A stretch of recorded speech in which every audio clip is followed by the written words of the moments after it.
Hi guys and ఇప్పుడు మాట్లాడాలనుకోండి wrestling updates గురించి. ఫస్ట్ న్యూస్ వచ్చేసి WWE super star the 16 time champ John Cena. So John సీనాకి 36 dates అయితే ఉన్నాయంట నెక్స్ట్ ఇయర్కి. సో నెక్స్ట్ ఇయర్ తన రిటైర్మెంట్ టూర్ ఫేర్వెల్ టూర్ 2025 డిసెంబర్లో తన లాస్ట్ అపియరెన్స్ అయితే ఉండే ఛాన్స్ ఉంది. సో దీని తర్వాత మళ్ళీ రిటైర్మెంట్ నుంచి బయటకు వచ్చి మ్యాచ్ ఆడే ప్రసక్తే లేదు అని అయితే క్లియర్ కట్గా జాన్ సీనా చెప్పడం అయితే జరిగింది. సో 100% 2025 జనవరి టు డిసెంబర్లో 36 డేట్స్ అంటే 36 అపియరెన్స్ రెజ్లింగ్ వైజ్ అయితే ఉంటాయి. అంటే అన్ని 36 మ్యాచెస్ కాదు, WWE టీవీలో కనిపించడం కావచ్చు, సో అది ప్రోమోస్ కావచ్చు, మ్యాచెస్ కావచ్చు, సో అవన్నీ కలుపుకొని 36 అపియరెన్స్ అయితే జాన్ సీనా చేయబోతాడు 2025లో. సో చూడాలి మరి ఎలాంటి ఫీల్డ్స్ ఉంటాయి. మన ఛాంపియన్షిప్స్ గెలుస్తాడా, ఆల్రెడీ 16 టైమ్ ఛాంపియన్, సో మరి 17 టైమ్ ఛాంపియన్ అవుతాడా, లేకపోతే ఇంటర్ కాంటినెంటల్ ఛాంపియన్షిప్ గెలిచి గ్రాండ్ స్లామ్ ఛాంపియన్ అవుతాడా, లేకపోతే ఏం జరుగుతుందని తెలుసుకోవాలంటే మనం నెక్స్ట్ ఇయర్ వరకు అయితే వెయిట్ చేయాల్సి ఉంటుంది. సో అండ్ నెక్స్ట్ న్యూస్ వచ్చేసి ద వైపర్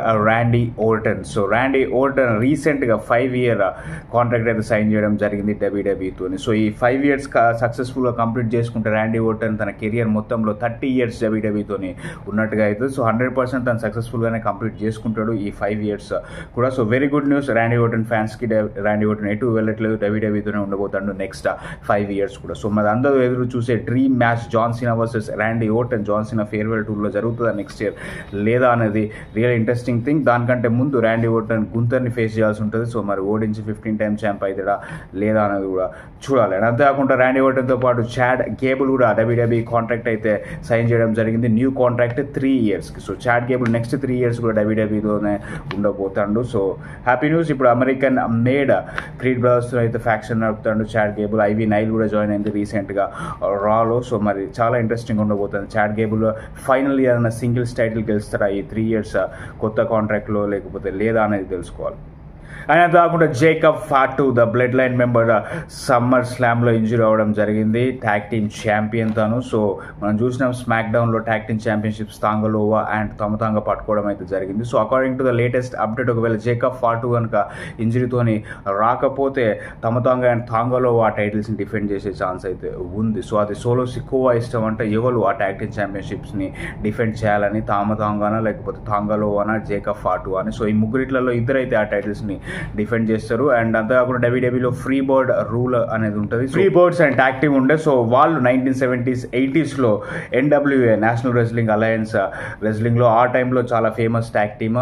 వాళ్ళు 3 members ఉండే. ఇప్పుడు న్యూ డే మనకి ఎలాగో 3 members ఉండేనో, సో వాళ్ళు కూడా అప్పుడు 3 members ఉండే. సో ట్యాగ్ టీమ్ ఛాంపియన్షిప్స్ గెలిచిన వాళ్ళే కాకుండా ఇంకొక మెంబర్ కూడా టైటిల్స్ డిఫెండ్ చేసేవాళ్ళు. సో అట్లాగా మనకి అక్కడ నుంచి ఆ ఫ్రీ బర్డ్ రూల్ అనేది అయితే వచ్చింది. సో అందువల్ల మనం న్యూ డేలో కూడా చూసినాం Kofi Kingston, Big E and Xavier Woods ఇద్దరు గెలిచినప్పటికీ వాళ్ళ ముగ్గురిట్లలో ఎవరో ఇద్దరు టైటిల్ డిఫెండ్ చేసేవాళ్ళు. సో ఆ రూల్ని యూజ్ చేసుకొని, లేకపోతే blood line current faction solo Sikoa ఇష్టంగా నడుస్తుంది కదా న్యూ బ్లడ్ లైన్ అనేది. సో అలాగైనా స్టోరీ లైన్ వైజ్ అయినా వాళ్ళు టైటిల్ డిఫెండ్ చేసే ఛాన్స్ అయితే ఉంది అంట. సో ఎంతో కాలం జేకబ్ ఫాటు అయితే వెళ్ళడు. ఆగస్ట్ ఎండింగ్లో 100% జేకబ్ ఫాటు మళ్ళీ మన WWE టెలివిజన్లోకి వచ్చే ఛాన్స్ అయితే ఉన్నాయంట. సో ఇది మనకి సమ్మర్ స్లామ్లో ఇంజురీ అన్నట్టు తెలుస్తుంది. బట్ ఇంకొంత రిపోర్ట్ చేస్తారు యాక్చువల్గా రియల్ ఇంజురీ కాదు, ఇది స్టోరీ లైన్ వైజ్.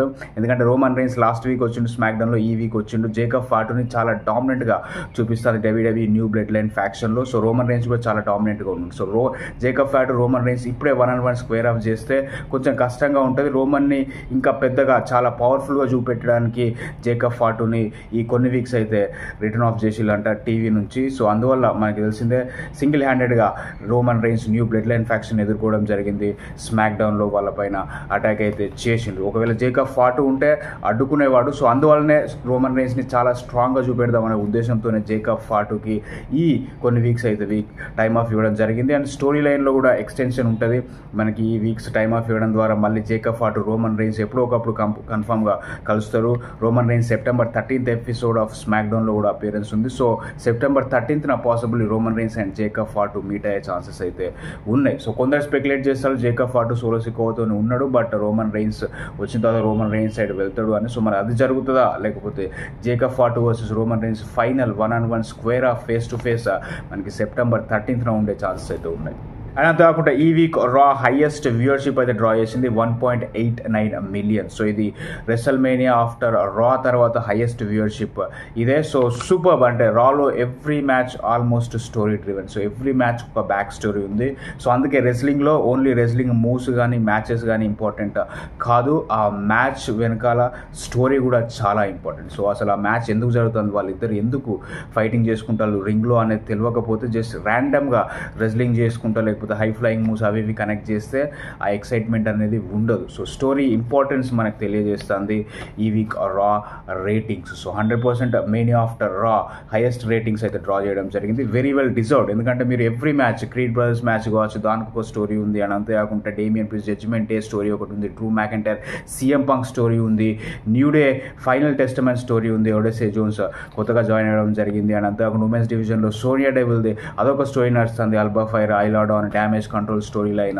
సో ఇలా ఎవ్రీ మ్యాచ్కి ఒక బ్యాక్ ఎండ్ స్టోరీ అయితే ఉంది. సో ఇలాగనే ఒక ప్రొఫెషనల్ రెస్లింగ్ కంపెనీ సక్సెస్ అవ్వాలంటే 100% ఒక షో సక్సెస్ఫుల్గా రన్ అవ్వాలంటే మ్యాచ్ ఎందుకు జరుగుతుంది, ఆ మ్యాచ్ వెనుకల బ్యాక్ స్టోరీ ఏంటిది అనేది ఒక వ్యూవర్కి తెలిస్తేనే ఆ మ్యాచ్ అనేది ఇంట్రెస్టింగ్గా చూడగలుగుతాడు. లేకపోతే ర్యాండమ్గా ఇద్దరు పీపుల్ని తీసుకొచ్చి పెట్టి మ్యాచ్ ఆడమంటే అంత ఇంట్రెస్టింగ్ అయితే క్రియేట్ చేయదు.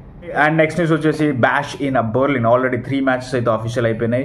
WWE undisputed championship Cody Rhodes versus Kevin Owens, WWE world heavyweight championship Gunther versus Randy Orton, mixed tag team match Dominik Mysterio Liv Morgan versus Rhea Ripley and Damian Priest. So ఈ 3 మ్యాచెస్తో పాటు CM Punk versus Drew McIntyre in strap match కూడా ఉండే chances ఉన్నాయంట. So మనం recent రాలో చూసినాం, బెల్ట్తో కొడతాడు CM punk Drew మ్యాకెంటైర్ని. So అదే బెల్ట్ స్ట్రాప్ మ్యాచ్ అయితే బ్యాష్ ఇన్ బర్లిన్కి ప్లాన్ చేసే ఛాన్సెస్ ఉన్నట్టు రూమర్స్ వస్తున్నాయి. సో మరి ఇది అఫీషియల్ అయితే లేదా అనేది మనకి నెక్స్ట్ వీక్ తెలుస్తుంది. అండ్ నెక్స్ట్ న్యూస్ వచ్చేసి AEW ఆస్ట్రేలియాలో ఒక స్టేడియం షో అయితే ప్లాన్ చేస్తుందంట. సో ఆల్రెడీ యూఎస్లో ఒక స్టేడియం షో ప్లాన్ చేస్తుంది అన్న రిపోర్ట్స్ వచ్చినాయి. అండ్ మనం ప్రీవియస్ వీడియోస్లో కూడా డిస్కస్ చేసినాం. టెక్సస్లో గ్లోబల్ లైఫ్ ఫీల్డ్ స్టేడియంలో జరిపే ఛాన్సెస్ ఉన్నట్టుగా ఇప్పుడు ఆస్ట్రేలియాలో కొన్ని స్టేడియంస్ అయితే పరిగణిస్తుందంట AEW. సో ఆ స్టేడియంస్లో సిడ్నీ అలయన్స్ స్టేడియం ఒకటి, మెల్బర్న్ మార్వెల్ స్టేడియం ఒకటి అండ్ బ్రిస్బెన్స్ సన్కార్ప్ స్టేడియం ఒకటి. సో ఈ 3 స్టేడియంలో ఏదో ఒక స్టేడియంలో AEW షో చేసే ఛాన్స్ ఉంది ఆస్ట్రేలియాలో. అండ్ AEWని బ్యాక్ చేస్తుంది